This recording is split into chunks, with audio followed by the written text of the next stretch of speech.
Hello everybody and welcome to the sit down, where we are going to get into some of the hot topics in the boxing world that's been taking place over the last week. There's just been so much going on that it's almost hard to keep track of, but I actually want to start with talking about the news that's been circulating online, which is that Terence Crawford has been stripped of his WBC title because he refused to pay the sanctioning fees. And obviously when you first hear news like that, you're kind of like, oh shit, what's happened there? Like, why has he made that decision? And of course you had Mauricio Solomon of the WBC president, putting out a video online essentially saying that, you know, it's a real shame. He didn't even apologize. He refused to pay the sanctioning fees, and those fees are used to help, you know, boxers who have maybe retired or have some type of health conditions, etc. He also made the statement that they didn't actually ask for a percentage of the overall money that Crawford made, because it would have been a ridiculous amount of money. So they actually asked for a set fee, which Crawford didn't pay. Then of course, at that point, lots of people were kind of speculating, saying that, oh, well, maybe he didn't pay it because he actually wants to move back down in weight, so it doesn't actually make sense for him to even keep that belt.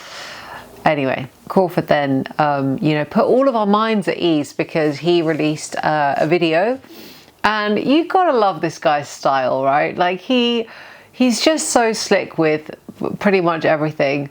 But yeah, he released a video kind of saying that it doesn't really make any sense that in order for a champion, the person that's going into the ring, risking their lives, the one that's been like training, you know, all year round to get themselves into that position, that's taken so many hard fights, that the person that has essentially paved the way for himself to be in the position to get that belt or get any belt, it doesn't make sense why they should then have to pay to keep said belt, or pay in order to, you know, retain that position so other people could challenge for it.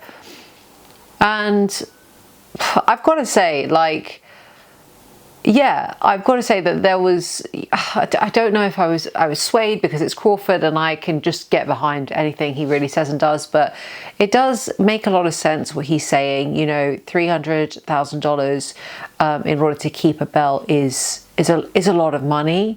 And of course there's, you know, lots of questions to be asked about, well, how else do these like the WBC Council, how do they make money? But I mean, that I don't know. I'm kind of the school of thought that doesn't need to be the boxer's problem, right? Because essentially, like, boxing is a business, and there's so many strands of income. There's so many avenues of income that goes into the sport overall. And it does always seem to feel, well, not maybe always, but it often feels as though boxers take the brunt of the different people that make money off of them putting their lives at risk.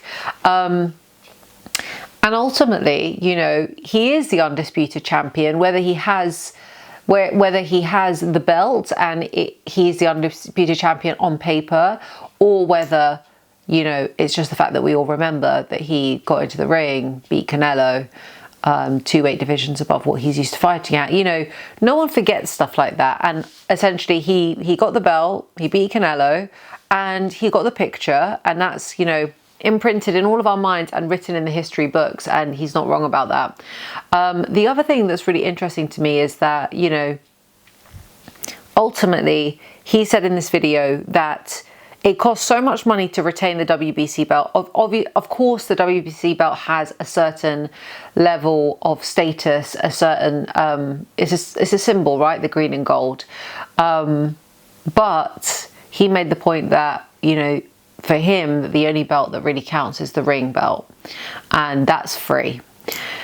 And, you know, when he said that, he kind of said it a few times, and he was like very much advocating for it. And yeah, from a financial perspective, you can totally understand why. But there's also something to be said about the fact that, you know, there's so many, the belt system is so diffuse. You know, you have to pay sanctioning fees here, there, and everywhere, money to retain said belts. And it did a little bit feel like, you know, the old guard versus the new guard. And, you know, he mentioned obviously Turki Al Sheikh, the fact that he is you know, the person that's kind of overseeing the ring as a franchise. So yeah, there was a lot to be said about that. I think that, of course, you know, with the WBC convention taking place in Bangkok, there's been a lot of there's just been a lot that's happened, right? And that's been part of that.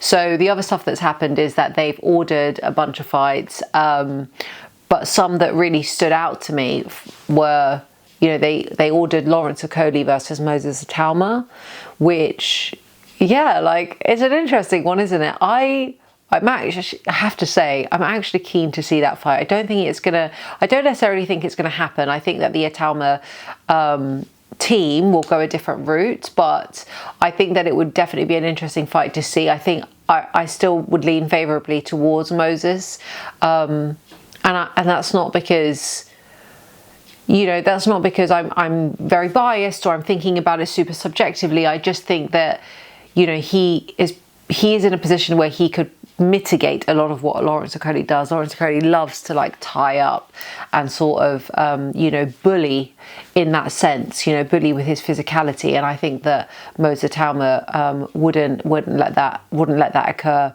So that would be an interesting one. The other one that was really really fascinating to me was Ben Whittaker versus Joshua Buatsi, and Eddie Hearn has already put out a statement via an interview that he did, saying that, yeah, it's a really interesting fight and they would definitely consider it down the line. It's not the first initial fight that they want to give Ben Whittaker. You know, he said he's made it very clear that for him, in his mind, in the light heavyweight division, there's 3 separate levels. And the first level is that domestic level of like the Dan Aziz, Craig Richards. The next would be more like, you know, Callum Smith, Joshua Buatsi.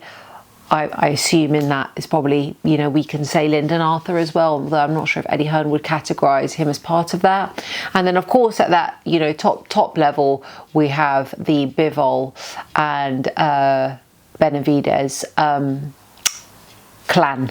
So yeah, that would be really interesting. I think that would be a really interesting fight, although Eddie Hearn has said that, you know, the next fight for Ben Whittaker would most likely be, well, is taking place in you know, stateside. So Joshua Buatsi, probably not the fight that we're going to see next, but yeah, really fascinating. There's been so much else that's been occurring in the boxing world that it's almost, yeah, hard to even fit into one video, but it does feel a little bit like there's some crazy stuff going on at the moment in the world of boxing. Of course, we have the Anthony Joshua and Jake Paul fight coming up, which, you know, took the boxing world by storm. There's been so much said about it. I'm not even going to bother kind of getting into more of that, but it's kind of, it's actually to paint a picture, right? So you've got that taking place, okay. Then you've got Usyk calling for Deontay Wilder, which, you know, has pissed a lot of people off, has pissed me off, just mostly because I'm like, Wilder has not afforded that opportunity. Why Wilder? You know, of all the people that you could be facing, why him? And yeah, I've listened to lots of different opinions about it. Some opinions are that, you know, when he first entered the heavyweight division, there was like 3 main guys at the top, and that was like Anthony Joshua, Tyson Fury, and Deontay Wilder. And he's defeated Anthony Joshua and Tyson Fury respectively twice each. And there's only Wilder left to kind of tick off, maybe in his mind, what is that triangle at the top of the heavyweight division that was there when he first entered. So there's that theory. There's another theory that, you know, in 30 years time or 20 years time, when people look back at his resume, Wilder will be part of, you know, a bunch of names that he's effectively defeated, and he's a big name, and his name carried a lot of weight and status at the time, and people in 20-30 years won't know which part of Wilder's career Usyk has fought him. So yeah, there's the Usyk Wilder chit chat that's going on at the moment. And then thirdly, and this one is crazy to me, is we're hearing that Katie Taylor is going to face Ronda Rousey. And I mean, that just makes absolutely no sense. It almost makes, well, not even almost, I would, you know, anyone who knows me knows that I don't have, as a purist of boxing, as a purist boxing fan and as a advocate of the sport of boxing, I don't have much interest in watching, you know, Jake Paul go up against Anthony Joshua. And, you know, I've made my peace with it. I don't even want to get into it too much, but the Ronda Rousey-Katie Taylor fight makes even less sense to me. Ronda Rousey, historically, is not a striker, and she's going up against arguably the biggest striker in female boxing, right? Like, Katie Taylor's got hands, and she's got speedy hands at that, and she's all action, all war. So yeah, really, really interesting climate. I can't say I understand it myself, but, you know, like, I'm not against people getting a payday. I'm not against, you know, acknowledging that people have done so much for the sport and all of these things. But the one thing I think I am against, I think I'm against it, is a payday, or because you've done so much for the sport and you've had so many hard fights. I don't think those things should be a justification for A, putting people's lives at risk, and B, justifying like dud fights. Yeah, I just can't seem to get behind it, and I try, but I just can't seem to get there.